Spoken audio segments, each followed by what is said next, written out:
purifikasi sendiri merupakan suatu proses pemurnian dari suatu ekstrak kental atau ekstrak kasar yang diambil dari tumbuhan yang tujuannya adalah untuk mendapatkan komponen bahan alam atau zat berkhasiat yang murni dan terbebas dari komponen-komponen kimia lain yang tidak dibutuhkan untuk bisa memberikan efek terapi atau farmakologis nantinya.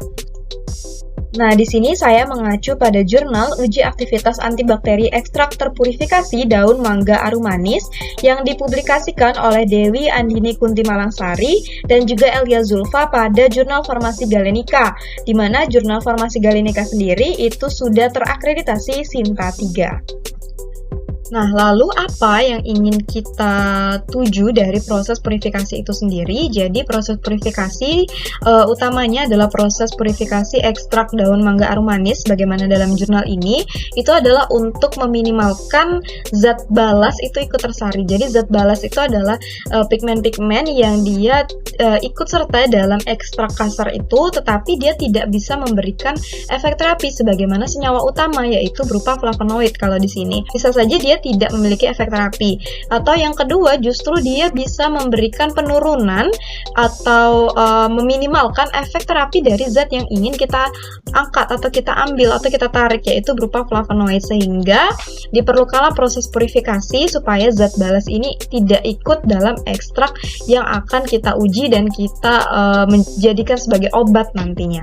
Nah, selanjutnya adalah metode pembuatan ekstrak terpurifikasi daun mangga arumanis, di mana proses pembuatan ekstrak ini pertama dilakukan sortasi dari daun mangga itu supaya tidak ada komponen lain yang ikut serta nanti pada proses ekstraksi.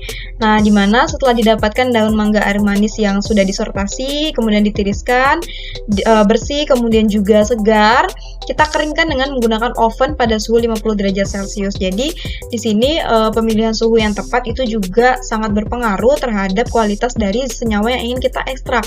Kalau suhunya terlalu tinggi, itu bisa merusak senyawa flavonoid yang ingin kita tarik. Nah, maka di sini dipilihlah suhu yang tepat, yaitu 50 derajat Celcius. Nah, kemudian simplicia daun mangga arumanis diserbukkan atau dihaluskan. Tujuannya ini supaya nantinya itu bisa dimaksimalkan kontak antara pelarut dengan simplicia yang sudah diserbukkan ini, sehingga senyawa flavonoid yang kita tarik itu juga bisa maksimal kadarnya.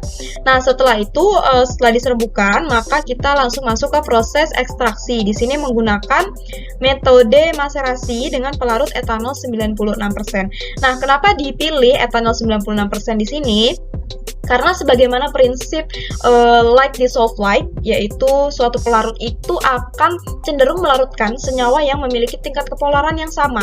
Nah, di sini pelarut etanol ini adalah pelarut polar. Nah, kemudian dia digunakan untuk menarik senyawa flavonoid yang juga bersifat polar. Makanya di sini tepat dipilih pelarut etanol untuk menarik senyawa flavonoid dari daun mangga arumanis itu sendiri. Kemudian dilakukan maserasi, itu totalnya adalah 5 hari, 3 hari untuk proses maserasinya dan remaserasinya 2 hari.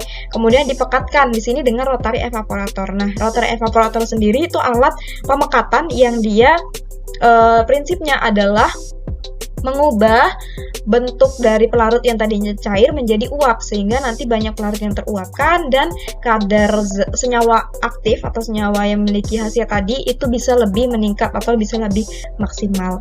Nah, setelah dilakukan pemekatan, maka didapatkanlah ekstrak kental yang nantinya akan kita purifikasi. Nah, proses purifikasi ekstrak etanol daun mangga arumanis itu sendiri sebenarnya menggunakan 2 pelarut di sini, yaitu ada air panas dan pelarut etil asetat.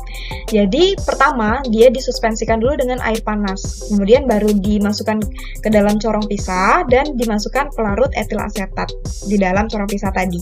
Nah, jadi sebenarnya pelarut yang air panas ini adalah tujuannya untuk menarik senyawa aktif dari ekstrak kental tadi, yaitu berupa flavonoid tanpa mengikutsertakan zat balatnya. Nah, zat balatnya ini yang akan ditarik oleh pelarut etil asetat. Nah, jadi kalau pelarut etanol tadi pada proses ekstraksi itu digunakan untuk menarik senyawa aktifnya, kalau pelarut etil asetat ini digunakan untuk menarik zat balatnya berupa klorofil. Nah, klorofil sendiri itu sebenarnya sangat kompleks. Dia mengandung gugus, dia memiliki gugus polar dan juga gugus nonpolar. Maka dipilihlah di sini pelarut etil asetat yang sifatnya itu semipolar, jadi berada di antara sifat polar dan juga sifat nonpolar, sehingga cocok untuk digunakan menarik senyawa berupa klorofil tadi. Nah, makanya di sini setelah digojok kemudian terbentuk dua lapisan di dalam corong pisah, itu barulah dilakukan pemisahan antara lapisan etil asetat dan juga lapisan air. Nah, lapisan etil asetatnya ini dibuang, kemudian lapisan airnya ini difraksinasi lagi dengan menggunakan pelarut yang sama, yaitu pelarut etil asetat. Tujuannya ya supaya kalau masih ada zat balat yang terkandung di dalam ekstrak itu bisa kemudian ditarik lagi dengan pelarut etil asetat. Nah, fraksinasi ulang ini dilakukan sampai pelarut etil asetatnya itu tetap jernih. Kemudian, lapisan etil asetat yang telah dipisahkan dikentalkan lagi dengan rotary evaporator pada suhu 50 derajat Celcius. Tujuannya untuk kemudian memekatkan dan memaksimalkan kadar flavonoid dari ekstrak daun mangga aromanis itu sendiri. Nah, fraksi etil asetat inilah yang merupakan ekstrak terpurifikasi dari daun mangga aromanis.